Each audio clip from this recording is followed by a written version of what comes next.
अस्सलाम वालेकुम, welcome back to my channel. उम्मीद करती हूँ आप सब खैरियत से होंगे, बिल्कुल ठीक होंगे और मज़े में होंगे। आज मैं आप सबके लिए आलू डोनट की एक मज़े की रेसिपी लेकर आई हूँ। इसको बनाना बहुत ही ज़्यादा आसान है। आप इस रेसिपी को इस रमज़ान ज़रूर ट्राई कीजिएगा। अगर आपने मेरा चैनल अभी तक सब्सक्राइब नहीं किया है तो मेरे चैनल को ज़रूर सब्सक्राइब करें इस तरह की और बहुत सारी मज़े की न्यू रेसिपीज़ के लिए। चलें रेसिपी स्टार्ट करते हैं। ये मैंने 1 किलो आलू लिया है। इसे अच्छी तरह से बॉयल करके फिर श्रेड कर लिया है। अब मैं इसमें अपने सारे स्पाइसेस डालूंगी। ये मैंने 2 टेबल स्पून इसमें नमक डाला है। आप अपने टेस्ट के हिसाब से भी डाल सकते हैं। 1 टेबल स्पून लाल मिर्च का पाउडर, 1 टीस्पून काली मिर्च का powder, 1 table spoon chaat masala powder, 1 teaspoon जीरा पाउडर, 1 टीस्पून आमचूर पाउडर या खटाई पाउडर, और ये मैंने ली है थोड़ी सी कसूरी मेथी। अब मैं इसमें डालूंगी 3 टेबल स्पून कॉर्नफ्लोर। अगर आपके पास कॉर्नफ्लोर अवेलेबल नहीं है तो आप इसमें मैदा भी डाल सकते हैं। ये मैंने ली है 3 हरी मिर्चें, इनको मैंने बारीक कट कर लिया है। 1 मीडियम साइज का प्याज बारीक कटा हुआ। ये मैंने धनिया डाल दिया है इसमें।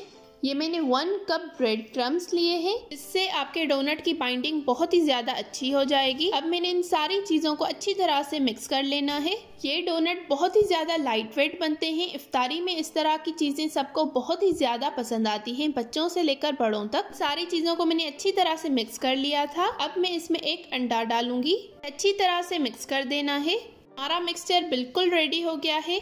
अब मैंने ये ब्रेड क्रम्स लिए हैं, उसमें मैंने थोड़ा सा नमक और काली मिर्च डाली है। ये मैंने 2 अंडे लिए हैं। इसमें मैंने 2 टेबल स्पून मिल्क डाला है और थोड़ी सी नमक और काली मिर्च डालकर अच्छी तरह से इसे मिक्स कर लिया है। हमारा आलू वाला मिक्सचर भी बिल्कुल रेडी है। चलें अब इसके डोनट बनाते हैं। अगर आपको मेरी ये वीडियो पसंद आ रही है तो इस वीडियो को ज़रूर लाइक कीजिएगा, शेयर कीजिएगा और कमेंट्स में अपना फीडबैक देना बिल्कुल मत भूलिएगा। अगर आप मेरे चैनल पर न्यू हैं तो मेरे चैनल को ज़रूर सब्सक्राइब करें और बेल आइकॉन को हिट करें इस तरह की और बहुत सारी मज़े की न्यू रेसिपीज़ के लिए। मैंने इसको सबसे पहले एक कबाब की शेप दे दी है। ये आप देख सकते हैं, बिल्कुल इसी तरह से आपको करना है। ये आप इसकी थिकनेस भी चेक कर सकते हैं। बहुत ज़्यादा हमें पतला भी नहीं रखना और बहुत ही ज़्यादा मोटा भी नहीं रखना। अगर आप इसको बहुत पतला रखेंगे तो ये टूट भी सकते हैं। अब ये मैंने एक बॉटल की कैप ली है। इससे मैं सेंटर में होल कर दूंगी। इससे अच्छी तरह से डोनट का शेप आ जाएगा। ये आप देख सकते हैं। बाकी साइड को आप अच्छी तरह से स्मूथ कर लें। यह हमारा डोनट बिल्कुल रेडी हो गया है। बहुत ही ज़्यादा सिंपल है इसे बनाना। आप इसे एक बार ज़रूर ट्राई कीजिएगा। अब मैं इसको अच्छी तरह से कोट कर दूंगी। सबसे पहले मैंने इसको अंडे में कोट किया है। उसके बाद दूसरे हाथ के साथ मैंने इसको ब्रेड क्रम्स में कोट किया है। इसको आप अच्छी तरह से ब्रेड क्रम्स में कोट करें।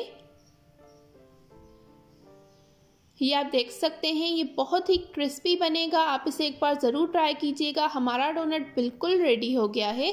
अब मैं आपको दोबारा से डोनट बनाना दिखा रही हूँ। सबसे पहले उसी तरह से आपको कबाब की शेप दे देनी है। अगर आप इसमें बॉटल कैप का यूज़ नहीं करना चाहते तो आप फिंगर से भी इसमें होल बना सकते हैं। ये आप देख लें, फिंगर को सेंटर में प्रेस करना है और फिर इसको अच्छी तरह से आपने शेप दे देनी है। बहुत ही ज़्यादा आसान है इसकी शेप बनाना। आप इसे एक बार ज़रूर ट्राई कीजिएगा। बहुत ही ज़्यादा आसानी के साथ ये बन जाएगा। अब मैं इसको अंडे में डिप कर रही हूँ। इसको मैं अच्छी तरह से डबल कोट करूँगी। इस तरह से जब आप इसको फ्राई करेंगे तो ये बिल्कुल भी नहीं टूटेगा। मैंने दोबारा से उसी को अंडे में डिप कर लिया है और दोबारा से मैंने इस पर ब्रेड क्रम्स लगा दिए हैं। आप भी इन सारे डोनट को डबल कोट कीजिएगा तो ये फ्राई करते वक्त बिल्कुल भी नहीं टूटेंगे और एक्स्ट्रा क्रिस्पी भी बनेंगे। सारे डोनट को मैंने बना लिया है। इसके मैंने डबल कोट किया है। पॉइंट पर आप इसे फ्रीज भी कर सकते हैं। मैंने इनको आधे घंटे के लिए फ्रिज में सेट होने के लिए रख दिया था। अब मैं इसको फ्राई करूंगी। ऑयल को मैंने अच्छे से गरम कर लिया है। बहुत ज़्यादा आपने गरम नहीं करना कि डोनट डालते ही इनका कलर चेंज हो जाए।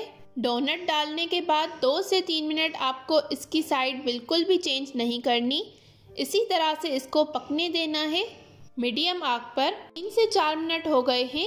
अब मैं इसकी साइड को चेंज करूँगी। ये आप देख सकते हैं, ये नीचे से हल्के से गोल्डन कलर में आ गए हैं। अब इनको अच्छे से गोल्डन कलर आने तक पकाना है। ये आप देख सकते हैं, इनको दोनों साइड से अच्छा सा कलर आ गया है। अब मैं इन सारे डोनट को निकाल दूंगी। आप इस रेसिपी को एक बार ज़रूर ट्राई कीजिएगा, आपको बहुत ही ज़्यादा पसंद आएगी। ये आप देख सकते हैं, हमारे डोनट बिल्कुल रेडी हो गए हैं। ये बहुत ही ज़्यादा क्रिस्पी बने हैं और बहुत ही ज़्यादा मज़े के बने हैं। ये आप इनका लुक चेक कर सकते हैं। आप मेरी इस रेसिपी को एक बार ज़रूर ट्राई कीजिएगा। उम्मीद करती हूँ आपको ये रेसिपी पसंद आई होगी। अगर आप मेरे चैनल पर न्यू हैं तो इस चैनल को ज़रूर सब्सक्राइब करें और बेल आइकॉन को हिट करें। इस तरह की और बहुत सारी न्यू रेसिपी को लाइक करें, शेयर करें और कमेंट्स में अपना फीडबैक ज़रूर दीजिएगा।